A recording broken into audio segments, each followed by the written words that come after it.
There's a bread Appalachian families used to bake that would sit on a shelf for a month and still be fit to eat. It wasn't sourdough.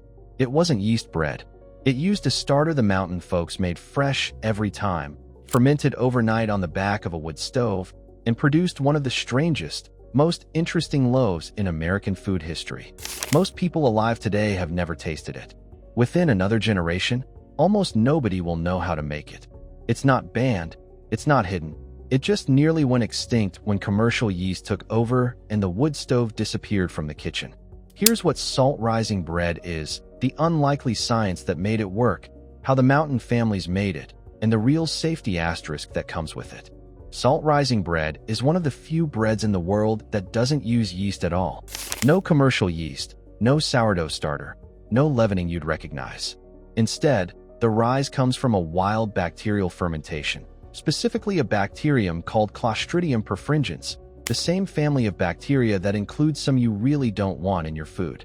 That sounds alarming, and it deserves a careful explanation, which is coming. But first, the chemistry that the mountain family stumbled into is genuinely remarkable. Clostridium perfringens, when it's actively fermenting starch and protein at the right temperature, produces hydrogen gas as a byproduct. That hydrogen gas is what makes the bread rise, and the distinctive smell of fermenting salt-rising starter, which old-timers describe with a charitable word like pungent and a less charitable one like the cheesy smell of feet, is the smell of that fermentation happening. The bread that results is dense, fine-textured, and has a flavor and aroma unlike anything else. The crumb is tight, the slices are thin, the flavor is sharp, almost cheese-like, and the bread toasts beautifully. Once it's baked, it keeps. Properly made and stored, a loaf will sit on a shelf for weeks without molding, a near miracle in the days before refrigeration. The reason it keeps is partly the low moisture content of the finished loaf, partly the fermentation byproducts that inhibit mold growth, and partly that, ironically, the bread has been thoroughly heated to a temperature that kills the bacterial culture and any toxins that might be present. The starter is wild and a little weird. The finished bread is sterile and shelf-stable. The traditional Appalachian salt-rising method starts the night before, on the back corner of the wood stove where the temperature stays warm but not hot. The mountain families understood instinctively what we'd now describe as the temperature curve. The starter needs to stay at roughly 100 to 110 degrees Fahrenheit through the whole fermentation. That's warmer than a yeast bread wants and well below boiling, about the temperature of a stovetop's gentle back edge. The starter was usually made from one of two bases. The cornmeal and water method called for scalding milk, pouring it hot over cornmeal mixed with a little sugar and salt, and leaving the resulting paste to ferment overnight. The potato method used the cooking water from boiled potatoes, sometimes with slices of potato in it, mixed with cornmeal or flour and left in the same warm spot. By morning, if the temperature held and the bacteria did their work, the starter would be foamy and active, smelling powerfully of the fermentation. The mountain cook would mix in flour, more water, sometimes a bit of lard or butter, and a generous pinch of salt. The salt in salt-rising bread isn't about flavor. The name refers to the warm, rising environment, traditionally created by setting the bowl of starter on a heated bed of warm salt. The bread was kneaded briefly, formed into loaves, and left to rise once. Then into a hot oven, where it baked into a tight, dense, fragrant loaf. The whole process took about 24 hours from start to finish. The result was a household's bread for 2 or 3 weeks, sometimes longer, with no refrigeration and no preservatives. If this is the kind of mountain knowledge you want more of, our free Appalachian Almanac goes out every Sunday. One real method, sourced and tested, in your inbox. Links in the description. Now, the safety asterisk that nobody who romanticizes this bread is honest about. Clostridium perfringens, the bacterium responsible for salt-rising bread's rise, is also a known cause of foodborne illness. In its active, vegetative form, it can produce toxins that cause gastrointestinal distress. The reason traditional salt-rising bread doesn't poison the people who eat it is that the high baking temperature destroys both the active bacteria and most of the toxins they might have produced. That means salt-rising bread is safe when it's fully and properly baked. It is not safe to taste the raw starter.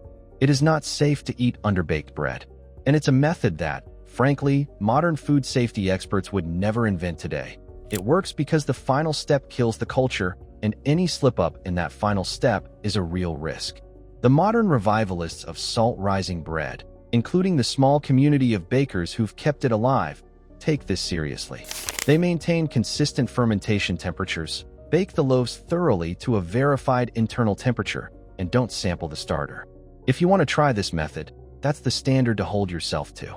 The Mountain families had a long apprenticeship in their kitchens that taught them what they needed to know. A modern beginner has to substitute careful technique and tested recipes for that lifetime of practice.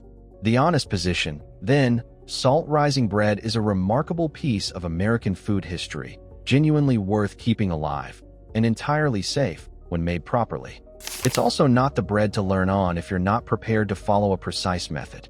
The romance of the wood stove fermentation should not outrun the science of what's actually happening in the bowl. Salt-rising bread fell out of mountain kitchens for several reasons, and none of them were a ban. Commercial yeast became cheap and reliable. By the mid-20th century, you could buy a packet of dried yeast at any country store, and yeast bread was faster, more forgiving, and didn't smell like the inside of a barn while it rose. The Mountain families gradually shifted, the way families everywhere did, to the easier method. The wood stove disappeared. Salt-rising bread depended on having a heat source that could hold a low, steady temperature for 12 to 20 hours, exactly what a wood stove's back corner provided naturally. A modern gas or electric oven, set to its lowest setting, is often too hot. A modern home doesn't have the right warm spot.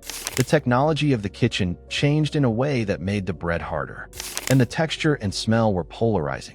Salt-rising bread doesn't taste like sandwich bread. It's dense, it's sharp, and the loaves smell powerfully when they're fresh. Families who'd grown up with it loved it. Families who hadn't often didn't. As the country's bread preferences homogenized through industrial baking, salt-rising bread became the kind of thing only a few old hands still made. Today, there are a handful of bakeries that still produce it commercially, and a small but devoted community of home bakers keeping the method alive. The bread is rare enough that finding it is a small event. Learning to make it well, harder still, but a real, achievable skill. If you want to try this at home, here's the honest beginner's guidance. Use a tested recipe from a known source. The Foxfire books cover salt-rising bread. Several modern American food history cookbooks have well-tested versions, and the small community of revivalist bakers publishes accessible methods. Don't improvise on your first attempt. Maintain the fermentation temperature carefully. A modern oven with the light on, a yogurt maker, a warmed insulated cooler with a jar of hot water beside the starter. These all work to hold the 100 to 110 degree range that the bacteria need. Without that consistent temperature, the wrong bacteria can take over, the fermentation will fail, and what you'll end up with at best is a flat loaf, and at worst a starter that's gone in a bad direction. Bake the loaf to a verified internal temperature, at least 200 degrees Fahrenheit, ideally a touch higher to be sure. A digital thermometer is the right tool. The Mountain families baked by feel and time. You can use the tools we now have to be precise. And don't sample the starter, even if you're curious. The starter is a working culture of a bacterium that you don't want in you. The bread is fine. The starter is for baking, not tasting. Salt-rising bread is one of the strangest, most genuinely American breads ever made. It came out of the mountain hollers because that was where the right combination of need, technique, and warm wood stove existed. It nearly died because the world it depended on disappeared. The lesson, beyond the bread itself, is one we keep coming back to in these videos. The Mountain families lived in a deep relationship with their tools, their fuel, their weather, and the small cultures of bacteria and fungi that turned raw ingredients into food. They didn't always know the science. They knew the practice. And when the practice died, the knowledge in it almost died too. That's why the few people still making salt-rising bread today matter. They're not just preserving a recipe. They're keeping alive a small, specific piece of what the hollers knew. The kind of knowledge that doesn't survive being forgotten for 2 generations. A loaf that lasts a month on a shelf. A bacterium that learned to make bread rise. A wood stove warmth that held overnight while the cook slept. The Appalachian way of making one of the most interesting breads humans have ever baked, out of 3 ingredients and a corner of a stove. The food history references on salt-rising bread, the Foxfire account of the traditional method, and the modern safety guidance on Clostridium perfringens are all linked in the description.